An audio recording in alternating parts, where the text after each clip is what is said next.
नमस्कार, आप Bihar in shorts देख रहे हैं। मैं हूं परमवीर सिंह। राष्ट्रपति चुनाव को लेकर सियासत तेज है। भाजपा ने द्रौपदी मुर्मू को उम्मीदवार बनाया है, जिसको लेकर चिराग पासवान ने समर्थन देने का ऐलान कर दिया है। लोजपा रामविलास के राष्ट्रीय अध्यक्ष और जमुई के सांसद चिराग पासवान ने अपना वोट द्रौपदी मुर्मू को देने का ऐलान किया है। इसके साथ ही उन्होंने कहा कि राजनाथ सिंह का उनके पास फ़ोन आया था और फ़ोन पर उन्होंने कहा कि प्रधानमंत्री नरेंद्र मोदी आज भी आपको एनडीए का हिस्सा मानते हैं। देखिए चिराग पासवान क्या कुछ कह रहे हैं, आप देखिए वीडियो। विलास ये फैसला लेगी कि हमारा समर्थन किस उम्मीदवार के लिए है।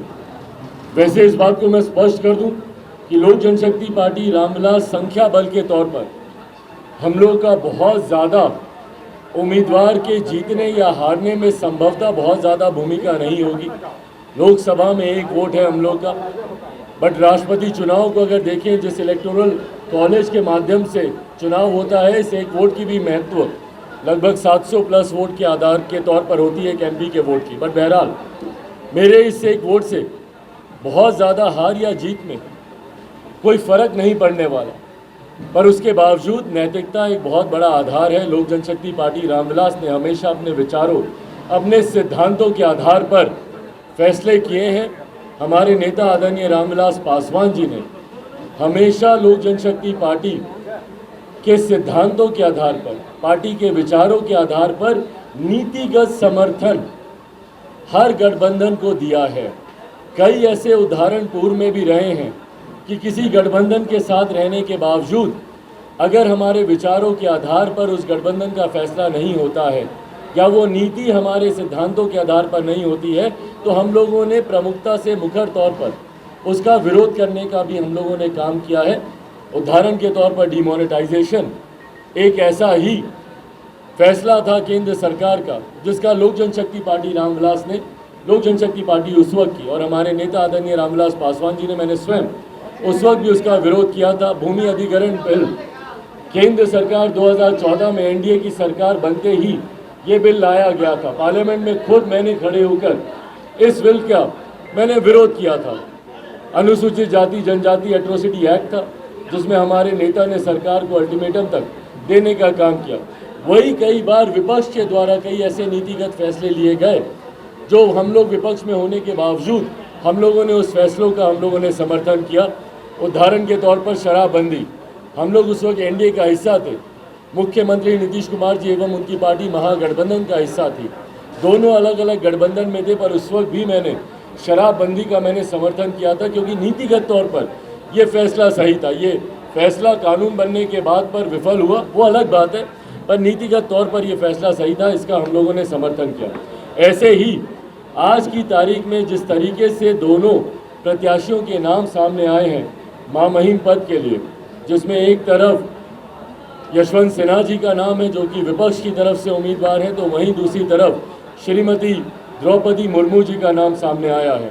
लोक जनशक्ति पार्टी ने हमेशा अनुसूचित जाति जनजाति वर्ग से आने वाले लोगों का मजबूती से समर्थन करने का काम किया है और हमेशा हमारे नेता ने उनके 50 साल के सक्रिय राजनीतिक इतिहास को अगर आप देखें, 5 दशक से ज़्यादा जो हमारे नेता आदरणीय रामविलास पासवान जी ने राजनीति में बिताए, हमेशा उन्होंने अनुसूचित जाति जनजाति पिछड़ा वर्ग समाज के ऐसे वंचित वर्ग गरीब परिवार से आने वाले लोगों को मुख्य धारा के साथ जोड़ने का उन्होंने काम किया।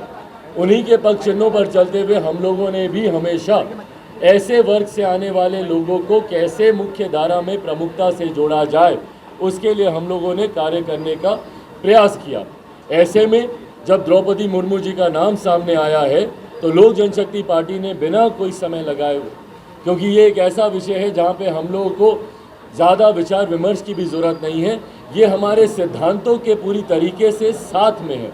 हमारे विचारों से जो लड़ाई लोक जनशक्ति पार्टी रामविलास लड़ती है कि भैया अनुसूचित जाति जनजाति को प्रमुखता से उनका प्रतिनिधित्व केंद्र की राजनीति में होना चाहिए। ऐसे में देश के सर्वोच्च पद के लिए एक ऐसी महिला का नाम जो आदिवासी समुदाय से आती हैं, जब एनडीए की तरफ से सामने आया, लोक जनशक्ति पार्टी रामविलास ने कल रात विभिन्न नेताओं से हम लोग की चर्चा हुई, बातचीत हुई और एक आम राय बिना किसी विवाद के, यह आम राय हर किसी की थी, लोक जनशक्ति पार्टी रामविलास के हर एक नेता की, भले वो हमारे विभिन्न प्रदेशों के प्रदेश अध्यक्ष हों या हमारे राष्ट्रीय पदाधिकारी या हमारे बिहार प्रदेश के तमाम साथी, सबका एक स्वर में राय था कि हम लोगों को एनडीए के प्रत्याशी आदरणीय द्रौपदी मुर्मू जी का हम लोग को समर्थन करना चाहिए।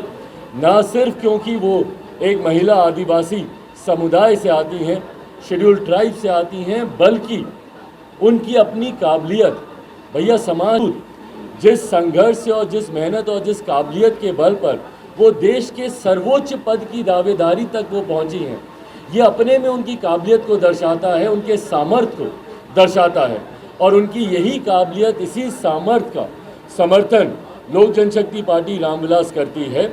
और पार्टी ने ये फैसला लिया है कि जिस तरीके से उनकी कार्यशैली रही एज अ गवर्नर, उनकी जो भूमिका रही झारखंड में, या एक जनप्रतिनिधि के तौर पर जिस तरीके से उनकी समाज के प्रति उनकी सेवा रही, इन तमाम बातों को देखते हुए, इन तमाम पृष्ठभूमि को देखते हुए लोक जनशक्ति पार्टी रामविलास ने ये फैसला लिया है कि हम लोग इस राष्ट्रपति चुनाव में लोक जनशक्ति पार्टी रामविलास का समर्थन एनडीए की प्रत्याशी आदरणीय द्रौपदी मुर्मू जी के लिए होगा।